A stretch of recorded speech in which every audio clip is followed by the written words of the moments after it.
At Gamescom this year, one of the producers of Cyberpunk noted that their approach to Night City was slightly different than The Witcher. In fact, Night City's actually smaller than The Witcher open world, but while you probably won't see them bragging about the pure square footage of the world, I'm certain they're going to see tons of praise for this open world. Why? Well, they're calling Night City a protagonist in and of itself, so it better be dense. Let's talk about why Cyberpunk 2077's smaller map is actually a really good thing. So, in order to address what Cyberpunk 2077 producer Richard Borzymowski said at Gamescom, the thing that we so slyly used as our intro and premise of this video, first off, let's address exactly what Night City is compared to the world of The Witcher. We are not talking about two of the same things. Speaking from an entirely architectural perspective, The Witcher is amazing and beautiful and a countryside, and takes place during a time when there is not tons of technology or multi-story buildings on a mass scale. In Cyberpunk, pretty much every building is many stories. According to a response CD Projekt Red put up on the Cyberpunk 2077 Facebook page, because of how the buildings stack, you could have what technically seems like 120 square meters of space, but because of the verticality, if the building has 60 stories, then it's that times 60. Quest director Mateusz Tomaskowicz said, "Not every single building will be enterable, but a very large number of them will be enterable and will be filled with content that they've prepared." That means basically every single building you can enter becomes a massive stack of space that is added to the city, and while it may make the map not as big, technically speaking, these areas themselves will make the map feature more content. When questioned, level designer Miles Tost said, "It's our idea of a fully open world. If you've played Witcher 3, you should have a good feeling of what we're aiming for.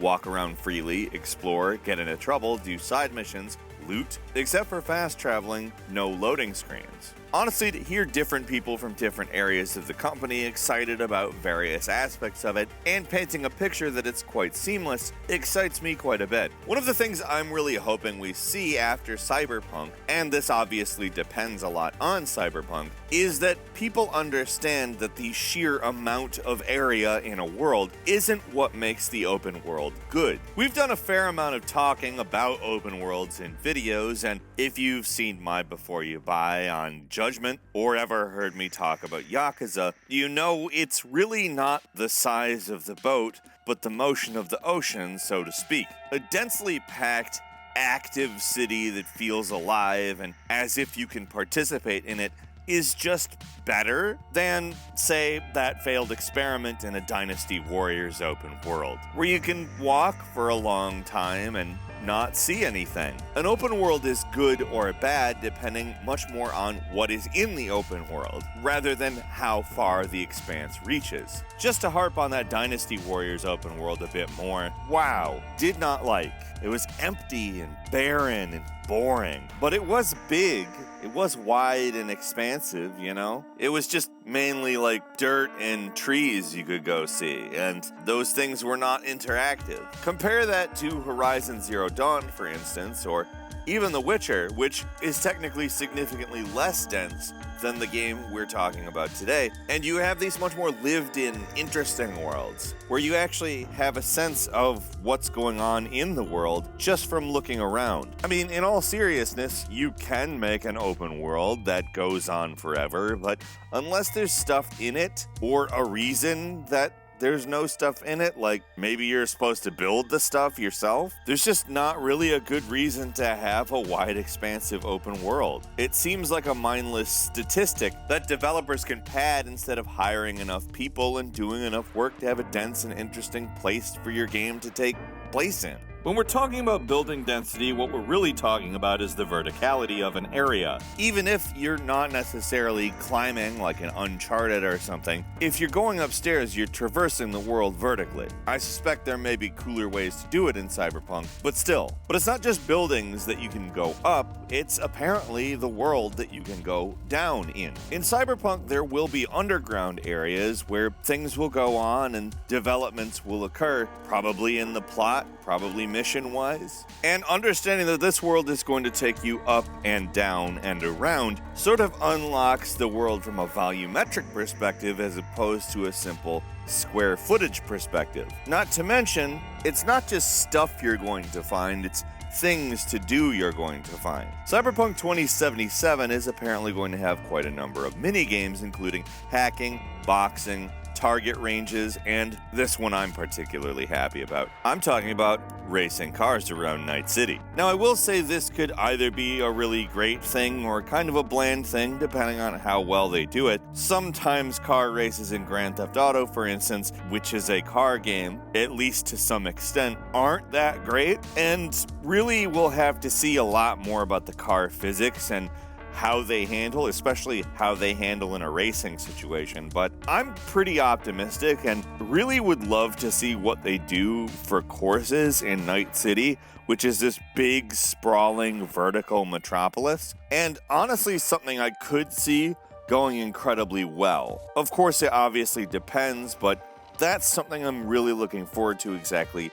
what comes of. Something that's quite interesting that we really haven't heard a lot of was back in 2018, around this same time of year, Miles Tost, the same person I quoted earlier, a CDPR level designer, said they were trying to push the level of interactivity with varying amounts of destruction in the environments. For instance, you'll be able to shoot out pillars and various amounts of walls, and they apparently experimented with fully destructible environments. But he couched this statement in the idea that every platform only has so much performance. So, while it's probably not going to be fully destructible environments, I would suspect that we'll see a lot of different environments that end up being destructible, and using that in a well-timed, well-placed way probably is going to make things feel a lot more fluid and real, especially inside big gunfights that end up changing areas of the world in a noticeable way. Now, as far as I'm concerned, one of the coolest things I've learned is somebody we've covered before, an artist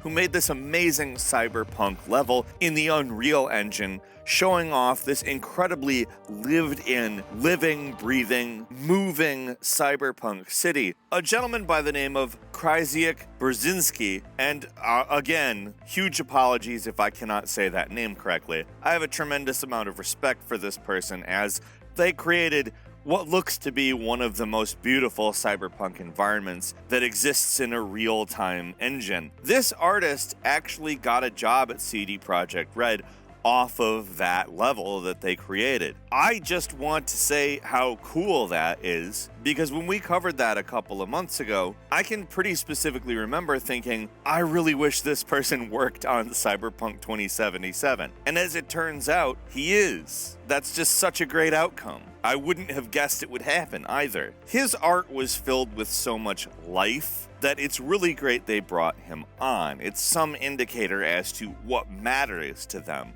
When you see that video of his Unreal level, you can see exactly what matters, and that's movement, activity, life. The stuff that makes something feel lived in. And the fact that they hired that guy off the back of that video, just in my opinion, shows great priorities on the part of CD Projekt Red. If you line that up with basically the topic of this video, that the open world is intended to be dense, sprawling, lived in, and most of all, a unique experience, I just have to go ahead and say that I think they're going to accomplish it. Well, the development has been a bit rocky, and we've certainly heard things about how things might be difficult. This is definitely a labor of love. It's not a trying to figure out what the game is, it's seemingly trying to figure out how to make the game better and better. And while this is definitely all part of an elaborate marketing plan, pretty much every developer update is, this is something that I think could potentially show that the game itself is on track to be basically exactly what at least I want out of it. But I will say that I do know, just from talking with other people, that I'm not the only person who wants the game like that. I know personally quite a few people who are sick of these empty open worlds. I've spoken to people who wish that this new Cyberpunk game might actually be a bit more linear as to focus more on a story. And I sympathize with that because I prefer linear games in a lot of respects. However, I think that this game is probably going to be one of the open worlds that just turns out right. And let's just be clear here, the same senses are going off for me that said the Nintendo Switch was going to be a success when a lot of people were not. That's not to say that I am the arbiter of what is good and bad. If you end up not liking the game, that's your business, but I'm actually extremely optimistic based off of this specific thing said and all of the various things we've heard through the years creating context for it. I'm excited for a dense world of Cyberpunk that has been trimmed of fat entirely. Give me that. I'm ready. How about you? What are you looking forward to most about Cyberpunk 2077? Does this sound good to you? It sounds good to me, but we want to hear from you. Leave us a comment, let us know what you think, and if you like this video, please click like. If you're not subscribed, now's a great time to do so. We upload brand new videos every day of the week, and the best way to see them first is, of course, a subscription, so click subscribe and don't forget to click the notification bell. As always, we thank you very much for watching this video. I'm Falcon. You can follow me on Twitter at Falcon the Hero. We'll see you next time right here on gameranx.